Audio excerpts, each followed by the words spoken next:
live gig, which is very exciting, and I'm sitting backstage with Eleonora Stolfi. Hello, how's it going? Hello, all good. How are you? Great, thank you. Thanks We're for just coming. yeah, absolutely. Great to be here. We're sitting literally backstage. There's sound checks happening. You probably hear here in the background. I'm allowed to say that there is a loo over there.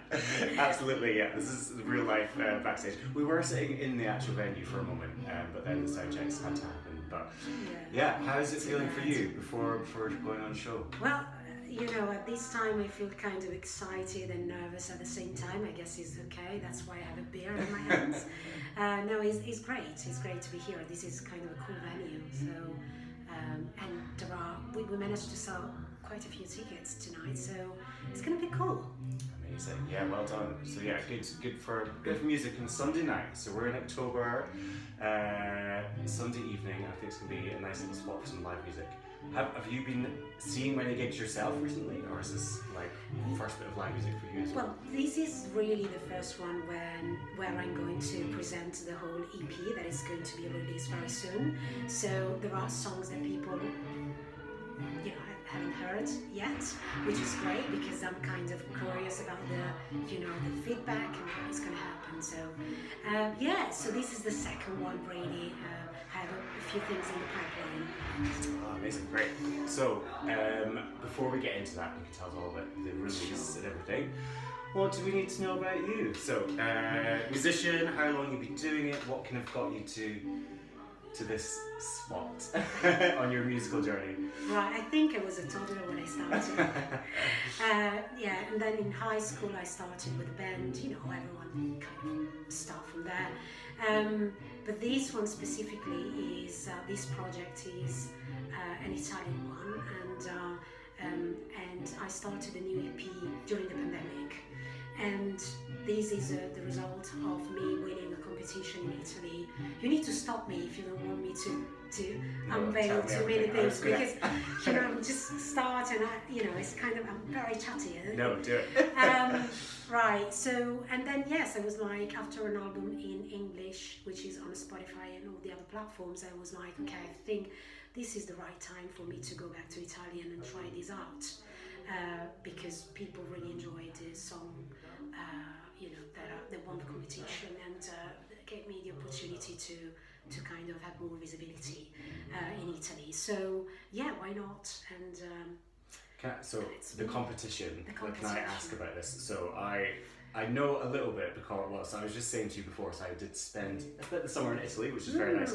I was actually in San Remo for oh my god, near San Remo for the training for ourselves, like teaching English for a few weeks there, so nothing that exciting. But I was already familiar with San Remo because I'm a big lover of the Eurovision, and I know there's a bit of a connection with that. You are an expert. I'm very surprised. Tell me. San Remo. Well, I was, when I applied, when I signed up, it was like, yes, I'm going to do that. This is the most important competition in Italy. It's really the opportunity of a lifetime. And then I went on the website, and it was quite upsetting to find out that it's kind of a maximum age. And I'm not going to tell you how old I am. And you're not going to ask me. No, but I was too old. Let's put it this way. Okay. And I don't know why there is these silly, requirements. When I think music is just, I don't want to be polemic, but it should be for everyone. But then there is another kind of competition which is linked to that, to the San Remo one, and is for people over that age. And so I signed up that one, and it was successful, and I had the chance to go to on the main stage in Italy, which is the Ariston Theatre, which is very important. Have you heard of Måneskin? Absolutely. Okay, so that's where they were, and and all the kind of Italian music culture, and was basically born there. Every important artist in Italy has been on that stage at least once. So that was kind of a moment for me, and I really enjoy it, and it's kind of an achievement. Yeah. That's basically, I think, about San Remo. No, thank you for telling us a little bit about that. In fact, that's what a great, great platform to kind of just boost things forward. And so I guess that kind of links, like you're saying, to why you're doing this Italian EP. And you were saying, I hope you don't mind me saying, maybe you're feeling a bit nervous about kind of doing it in Italian, but what do you kind of hope for it, I guess, with it coming out? Well, this is kind of 80s electro sound, which is really, if you've ever heard of 80s Italian sound, kind of retro wave, you probably can find that familiar in the music. And I really hope that the outcome is going to be that people just really enjoy the sound. You can kind of dance, have fun. So even if someone is going to miss, that bit that is about lyrics, then at least they can enjoy the vibes. And because I think this is what music is about at the end of the day. So, I can listen to a Spanish song without understanding what it says, but I really enjoy it, and that's what I hope for. Yeah, no, absolutely. I totally agree as well. And I think, obviously the Eurovision is not the be all and end all of music things, but the fact that you can still enjoy music in different languages as part of that, What do you think about that? Yeah, I think it's great. Okay. I'm all for it, and all for us English speakers to be kind of challenged slightly on that, I think, as well, because it's music is music, and you can understand so much without you having to understand the lyrics. And it's still cool to have this kind of mix of different cultures, We shouldn't kind of stick to one, because it opens your mind, and it's very enriching. So. Listen to the wind and the washing machine, rolling my clothes like the leaves outside. It was March when the clock changed. I was home and the world did the same, and the world did the same, and the world did the same.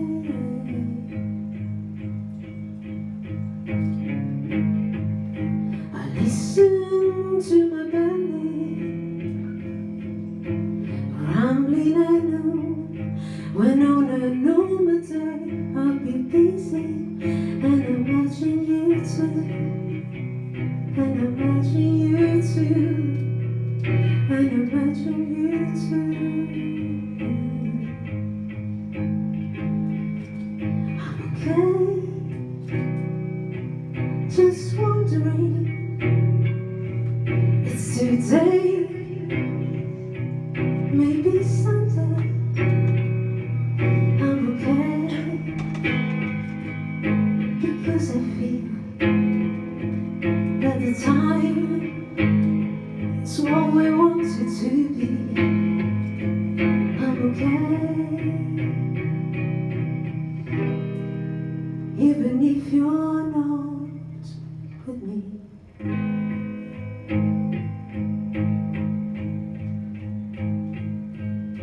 I sit on the floor, staring at the light, like a flame of a candle. Oh, the words crackling at night. Oh, the words crackling at night. Oh, the words crackling at night. But the clock doesn't lie, and my mind was away, and the silence around seems to find me again. I'm okay, just wondering, it's today, maybe someday. I'm okay, because I feel that the time is what we want it to be. I'm okay, even if you're not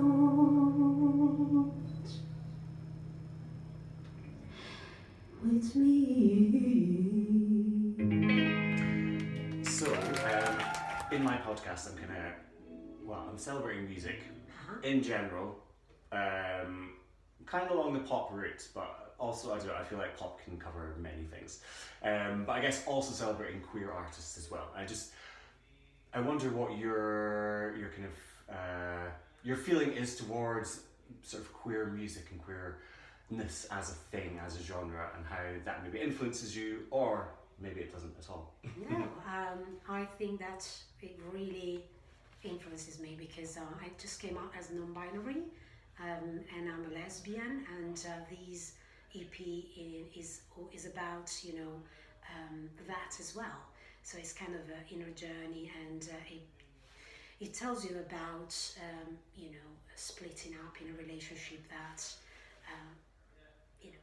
quite important in life, and is a queer relationship. So I think that people can kind of people from the queer world can kind of relate to, and all these dynamics about being queer. So yeah, I really want to kind of stress that I'm always open to collaborations, and when it comes to have something to do with kind of queer oriented project, just have a word with me, that would be amazing, even just for a chat, even just to kind of explore opportunities out there. So and the title of the album as well as this kind of definition that is a label that I put myself, which is kind of something that I made up, which is electro chic, and I think that is kind of a queer word. If you want to. And I'm all for making up words. I made up Quop being queer pop, but just make up your own words. Quop. Quop. That's kind of cool. I love it. That's amazing. Yeah. No, and like in terms of finding that community as well through music, is that something that you have found in terms of finding other queer musicians, queer artists? Or is that something you're looking for? Well, I'm definitely looking for. I think that the more I'm going to play and the more I expose myself, then the better I can get there and achieve that. I think London is a great place because there are so many queer projects and communities. So I really hope that this can kind of come across and engage people from that community. That's the reason why I'm kind of a bit, I'm not going to say I have doubts about it, but obviously singing in Italian is a completely different kind of code, and it's difficult to communicate that message. So that's why during the gig I try to introduce the songs a bit, just to give a context, and hopefully that helps. Yeah, absolutely. And sort of similar is, have you found a community of other Italian musicians in London? Yeah, definitely. You probably know that there are so many kinds of profiles on Facebook. Italians in London. Italians do it better. These kind of stereotypes. Yeah. But yeah, no, definitely that is. I had the chance to be in a musical recently, and it was a musical about Italian in London. Quite a big project at the Britain Theatre. Opposite the Royal Albert Hall, so the Royal Academy of Music, and obviously there I had the chance to meet so many Italians with my kind of passion, and even if that is not specifically a queer community, but is still something that glue us together, and they're going to come tonight, So. Good Italians. No, that's great. I mean, I think that's any sort of link and anything that kind of brings you together. It's a tough game, we were talking about before as well, just how you do so much as an independent musician. You're thinking about the music itself, but then the organising of it, the getting gigs, the promotion. So any way you can have some support and friends along the way is really important. Yeah. And how are you feeling about tonight's gig? Sitting before you go on.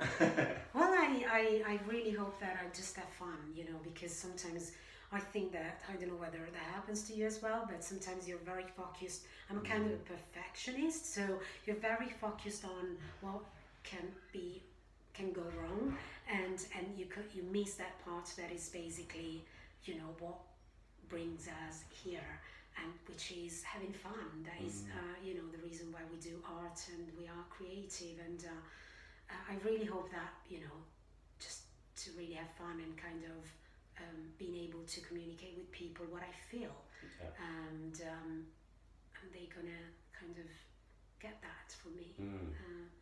Is when we were talking about communities, I think at the end of the day it's all about people.